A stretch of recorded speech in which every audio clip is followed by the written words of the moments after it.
Hey guys, welcome back to my channel. So today I am finally sharing my breastfeeding journey. I had been meaning to film this for a while, but I had other videos that I did just because this one took a little bit more time to really prepare. I have everything written down on my phone, so a whole bunch of notes that I'm going to constantly be referring to. That's why I'll be looking down on my phone. I tried to remember as much as I possibly could from, and this goes all the way back from when Lucy was born in October 2020 up until recently. There's going to be a lot of information. Hopefully I don't forget anything, and this might be a lengthy video. So I would recommend grabbing a drink, grabbing a snack, and let's get started. Real quick, I just wanted to put it out there, a quick disclaimer that I am not a professional. I'm not a lactation consultant, none of that. Clearly, I am sharing what I went through, so my journey while I was breastfeeding my daughter and all of the stuff that I learned along our journey. When Lucy was born, she immediately was on my chest, and I want to say it's a couple minutes afterwards they tried to get the baby to nurse, so that's what we were doing. She wasn't latching. I noticed that immediately. She wasn't latching. She was just there on my boob. And we were at the hospital for 2 nights. She was born 4:30, so typically we could get discharged the following day around 4:30, but because Lucy hadn't gone poop within the 24-hour frame that they would like, we ended up staying an extra day because she did poop later on in the day. But we just decided it's already getting a little late, let's just stay an extra day and leave home tomorrow morning. So we stayed a total of 2 nights in the hospital, not including my labor. During our stay, I had multiple lactation nurses come in and try to teach us how to breastfeed. I was completely oblivious on breastfeeding. I took a course online. I thought it was going to be something that came naturally to me, and that was not the case. That was far from that. And I didn't even know how to hold her, which really blew my mind. I don't know, I just thought once you get the hang of holding a baby, it was going to be easy to hold your child to nurse them, and it wasn't. Maybe because I had never held a fresh newborn like that, and Lucy was super tiny, and just trying to like hold her properly in order to get a latch and nurse her, it was so stressful. I remember every time it came down to feeding her, I was constantly sweating and I was just so stressed out. So lactation nurses were helping me how to hold her, what position worked for us. We started off with the football hold, and it's normally where the head is right here, and then I would hold her with this hand if I'm nursing on this side, and then her body would be draped around my side. That was like the best hold for us at that time. And every time we would try to get her to nurse, the nurse will teach you how to do it. So once the baby opens their mouth wide, you just want to shove your boob right in there. And it didn't matter how many times we tried, and we tried a lot to the point where Lucy was just like screaming bloody murder. Lucy wouldn't latch. So that was really hard. I didn't know what to do. Lucy was not nursing from me.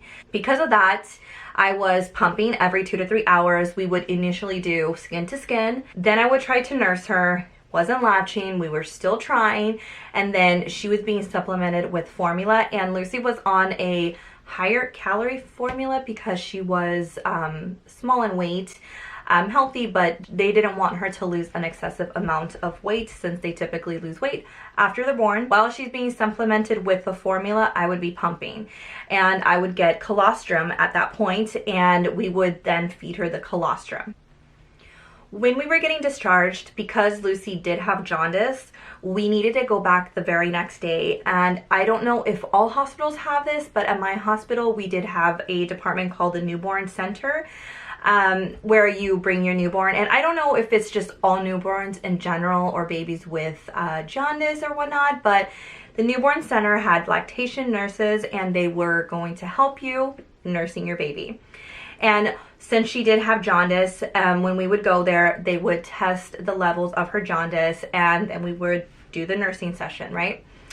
We would always show up with Lucy hungry, and From our first appointment, the lactation nurse was super sweet, and she noticed immediately that Lucy was not latching. She wasn't sure if she was having nipple confusion, and I'm just still kind of confused whether that even is a real thing, because I've read so many pediatricians say that nipple confusion is not a thing, while others say that it is a thing. Anyways, she wasn't sure what was going on, but Lucy was not latching, and this is when we were introduced to a nipple shield. A nipple shield is exactly what it sounds like.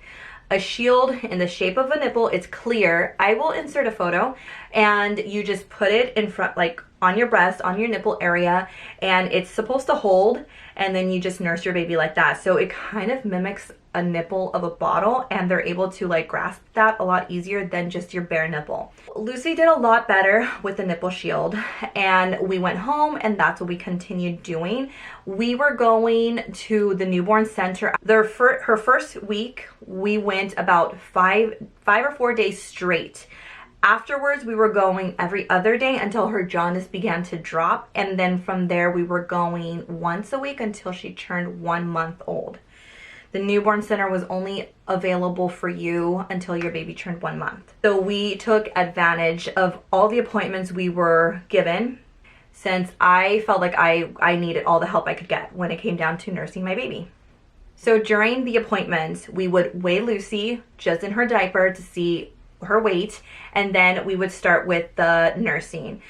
We would try nursing on the boob and try removing the nipple shield and back and forth boobs, and then after we felt like she got a good amount, we would weigh her again to see exactly how much she got. Each appointment she did so much better, but it was always with the shield.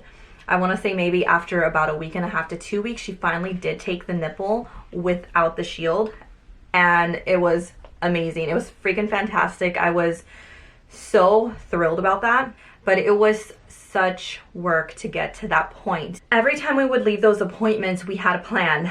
We would try feeding Lucy with the shield while removing it, and after trying for so long, we would offer her a bottle of my freshly pumped milk, which finally came in, I believe, day 4 to 5, and when she would be taking the freshly pumped milk, I would be pumping. We were doing this every 2 to 3 hours.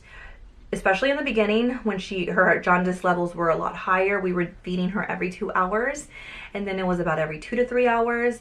So it was just repeat. Try to feed her with the boob while removing the nipple shield, feeding her freshly pumped milk, and pumping.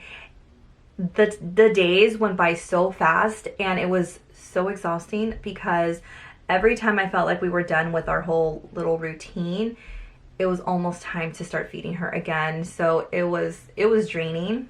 I definitely underestimated how exhausting it was to nurse your baby.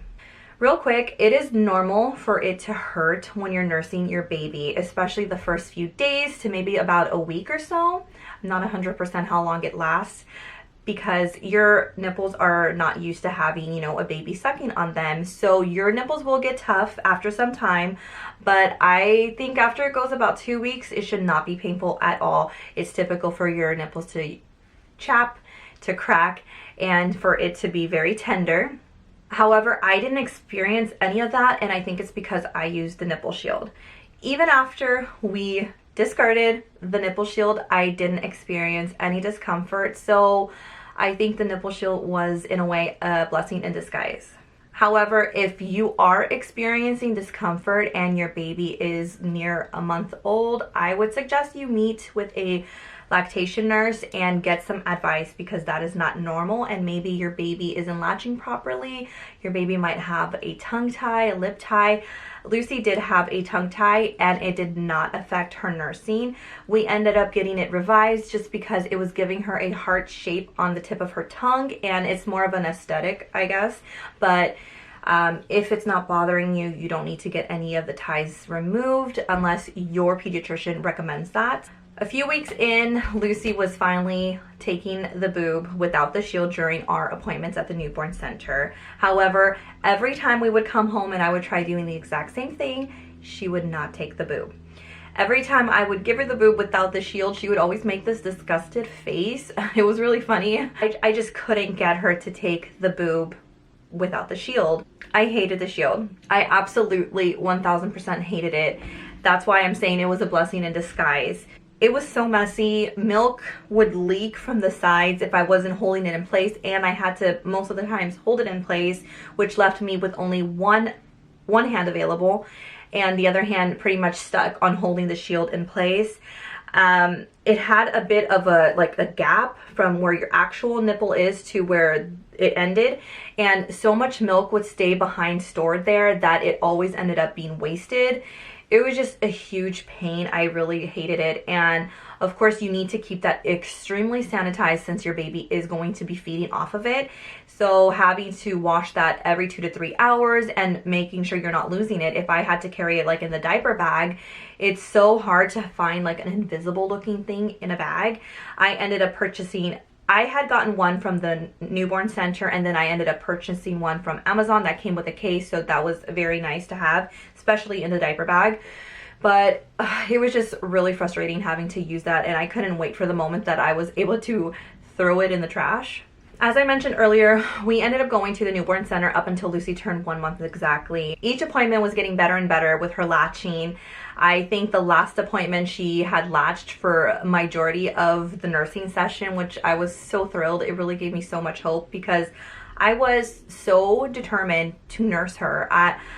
I'm not against formula. She was supplemented with formula here and there, and I don't know, I just was very determined in nursing my baby. Once we left our final appointment, we still had the same game plan. Try nursing Lucy and removing the shield off and on, and supplementing her with milk afterwards if needed, and then pumping. Because I was using a shield, I was recommended to pump at least 5 times a day, 5 to 7 times a day, because the shield is a lot more restricting. Rather than when a baby is actually nursing from you directly, it's able to pull out a lot of milk, and the shield, as I said, is more restricting, so you can get clogged ducts, and I definitely did not want to get that. I was pumping about 5 times a day, but in the beginning, definitely her first 2 to 3 weeks of life, I was pumping after each feeding, day and night. So you can only imagine how tiring that could be. I was never a fan of pumping, but I was doing it because I was so determined to give Lucy my breast milk. So that's just what I wanted to do. Some days I was really discouraged and I really wanted to quit. However, I knew that if I did quit, I would be so upset at myself. So I kept pushing forward. Her first month, maybe a little more than her first month of life, was very challenging with feeding her. She was a newborn. Newborns are extremely sleepy, especially newborns with jaundice. They are even more sleepy than normal. So having to keep her awake or continuously wake her up to feed was so exhausting. There were days that I even dreaded when it came to the time to feed her because it was such a challenge. There were days that I cried to Rudy, and I didn't know why my journey was so difficult, and I would see other moms nursing their babies and thriving, and I just wanted that for myself and Lucy. And sometimes I thought I was the problem. Then other days I was thinking, what's going on with Lucy? Like, is there something wrong with her? She had a tongue tie, and we had addressed it with her pediatrician, lactation nurses. We even had a consultation with a specialist, and all of them had said that once she does latch, does it hurt? Do I feel any pain, any discomfort, any of that? And I never did. So they said if I wanted to, we could have get it clipped. If not, it wasn't necessary. So we never did. I ended up having to remind myself, and Rudy did the same thing. Lucy was new to this. Lucy was learning how to nurse just like I was learning how to feed my baby. So this was new to the both of us. Lucy was about a month-ish old, not quite a month and a half, but nearing, and I had given up trying to remove the shield. I remember just saying, I'm just going to quit this. I'm just going to use the shield. If this is how I'm going to be able to nurse my baby, then so be it. At least she's getting my milks, and that's what I really wanted at the end of the day. So we continued using the shield. I just released a lot of pressure on myself, and that's just how it was. I was still topping Lucy off with freshly pumped milk after her nursing sessions if needed, and we just went about it like that. When Lucy was about a month and a half, I remember this so clearly. It was the week leading up to Thanksgiving. I had decided to start trying to remove the shield. One day, to my surprise, she took my boob with no issues. I remember I was like frozen, so scared to even move to where she might like lose the latch, and I couldn't get her back in place, so I just stood really still. It only got better from there. Every time she would latch without the shield, I was always taking pictures of her, recording her, sending it to my mom, my sister, Rudy, like, look, she's not using the shield. I was so proud. It was a huge accomplishment and such a great feeling when she was finally able to stop using the shield and just take the boob straight. It was that same week that we were able to completely remove the shield, and I was so ecstatic about that. I couldn't wait to dispose of it, but I did keep it on hand just in case she went through a little phase where she wanted it back again. Since we were no longer using the nipple shield, I wanted to slowly stop needing to top Lucy off with a bottle after nursing. I felt like sometimes she was relying on that, and as a lactation nurse had said, she isn't working as hard during her nursing sessions because she was waiting for the dessert afterwards, which was the bottle, and the bottles are a lot easier to take. So little by little, I tried dropping it. It was really difficult, especially the first few days because she was not having it. Eventually, we were able to do that. At that point was when I finally disposed of the nipple shields. At that point, Lucy was only getting maybe 2 to 3 bottles. Rudy has been putting her down for bedtime, so that is when he would give her a bottle. That's their little routine. And then during her dream feed, we would offer her a bottle if I wasn't going to nurse her myself. At that point, we were still nursing her through the night. I would give her a bottle at nighttime because I did enjoy pumping. I was getting my most milk at nighttime. Eventually, I ended up dropping that pumping session and just feeding her, and it was so much more easier. I don't know why I wasn't doing that in the first place. She wasn't getting a bottle too often. And with disposing the nipple shield, I started dropping my pumping sessions as well. I went from pumping after every nursing session to pumping about 5 times a day to 3 times a day to, I think I even got it down to just 1 time a day, which would be at nighttime. I pumped every single nighttime before I went to sleep. So I was basically completely draining my boobs of milk. Doing all those pumping sessions was a really great way for me to build a freezer stash. I had a lot of milk, especially since in the beginning she wasn't drinking quite as much. And I also did use the Haka from time to time when I was nursing her, and that was also a really great way for me to build a freezer stash. Now we're at a point where Lucy was 3.5 months old. Out of nowhere, she started refusing our nursing sessions. I wasn't sure what was going on. I took it personal, like it's really hard not to, but I started thinking if it was me, was it my supply? Was my supply dipping? What was going on? She always more than happily took the bottle with my milk. So I just couldn't understand what was going on. I had even called the newborn center and spoke to a couple lactation nurses, and they were asking me, when she takes the bottle, does she drink all of it? Does she leave any behind? How many times was I pumping and all of that? And all they had recommended was that I start increasing my pumps again to see if it was my supply dipping. They also said that when you get a period, it does affect your milk supply, which I got my first postpartum period at around 2.5 months. I started reading online, and I also seen some girls on YouTube mention that around that same mark, they started having difficulties with nursing their babies. Their babies started refusing and going through the same exact nursing strike that Lucy was going through. I also read that around 3 months, your milk supply changes. You're no longer storing milk for your baby. You are now producing it. Your milk supply is now starting to regulate. Babies can also get really upset because they're so used to getting on the boob and there's milk already stored, and they get access to that milk really easily. And once your milk starts to regulate, they have to suck for around 40 minutes to sometimes 1 to 2 minutes before milk starts to show. and babies can get really impatient. I felt like maybe that was the case because Lucy has always been very impatient when it comes to feeding. She wants food right then and there. So this was when I had to like massage my boob, try to like encourage her to keep trying. The milk is coming, the milk is coming. But whenever I would get her in position, or whenever Rudy would even hand her to me to try to get her to nurse, she would already start screaming and crying. We kept at that for about a week, maybe 2 weeks. She was just getting a bottle, and I would still try and see if she would take. If not, obviously we were offering her a bottle.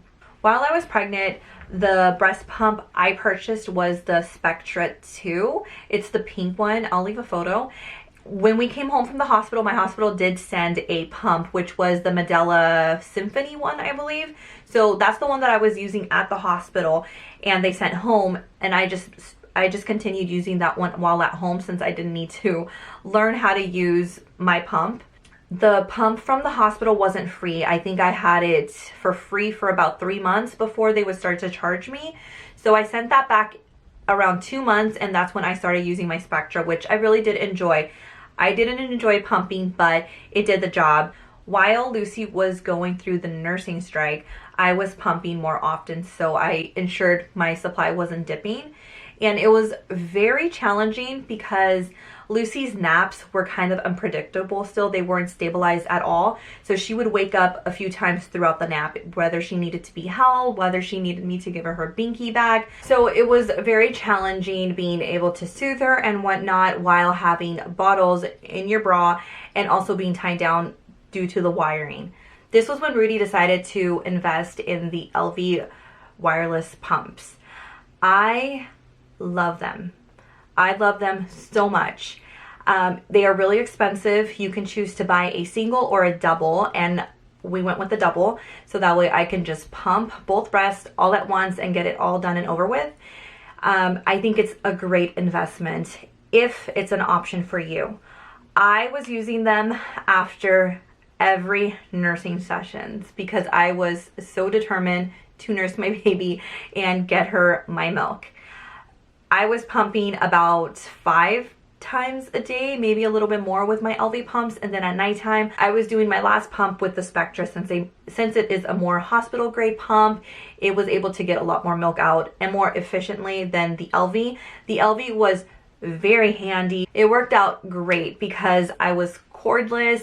I could still move around, pick her up, and it was just so wonderful to have. It was so convenient. So I was pumping about 5 times a day with the LV pump, and at nighttime I was using my Spectra to drain my boobs. Then I began doing a power pump. I would do the power pump every single night, and this all continued up until I stopped nursing Lucy, which was in November. Once Lucy started dropping a nursing session, I would sometimes still pump so that way I can still get milk. I enjoyed pumping after each session because I was completely draining my breasts. It was telling my body that my boobs are empty, I need to make more milk, and I always had milk. And also by doing that, I was getting, even if it was just the little bit amount of milk, I was building a freezer stash. That was what I really wanted. So come the day Lucy no longer was being nursed, I still had bottles of my milk that I could still offer her. As she got older and started to refuse, some nursing sessions, I stopped pumping. I just figured she's naturally weaning herself off. I'm going to naturally stop pumping and let my body regulate on its own. It was around November that I stopped nursing Lucy, so she was around 13 months old. But she continued drinking my milk all the way up until Christmas Eve, actually. So she was about 14 and a half months old. It gave me so much satisfaction knowing that she was having my milk 100% of the time. That's just how I wanted it. That's just how I envisioned it. There's no right or wrong way. Feeding your baby is the best option, whether it's formula or breast milk. I just always wanted to nurse my baby. Now I want to talk about some of the products that I really enjoyed while nursing. I used breast pads, and I went from using the Lancinol. I'm not sure if that's the brand, but I will leave a photo. Those were the pads the nursing pads that I initially started using. Then as a gift, one of my cousins gifted me the Hey Mama breast pads, and I loved those. Those became my favorite, and I ended up repurchasing those. Another item is I forgot what it's called, but it's the Tubby Todd nipple cream. I think it's just coconut oil or coconut balm. I'm not sure, but that's the nipple cream that I used, and every time I would pump, I would use those. It made pumping so much easier and not as harsh on my boobs since I was pumping so much. Also, I did use the Haka. I didn't use it for as long as I thought I would be, but it was definitely a part of our nursing journey. It catches the letdown from the opposite side of where you are nursing your baby. Great item to have to help build a freezer stash. And of course, I want to give the biggest shout out to my LV pumps. I love those things. If I ever have another baby, I'm definitely going to continue using those, and obviously the Spectra pump. That is a hospital grade pump, and it did fantastic in the beginning. I just found, of course, the LV pump to be a lot more convenient once Lucy started getting older and I didn't need to be tied down. So I do recommend both pumps. It's great to have both options. Thank you guys so much for joining me in this video. I really hope you enjoyed it. I really hope I didn't forget anything, but if there's any questions, just let me know down below. I would love to hear, how did your breastfeeding journey go? Don't forget to like and subscribe, and I will see you guys next time. Bye.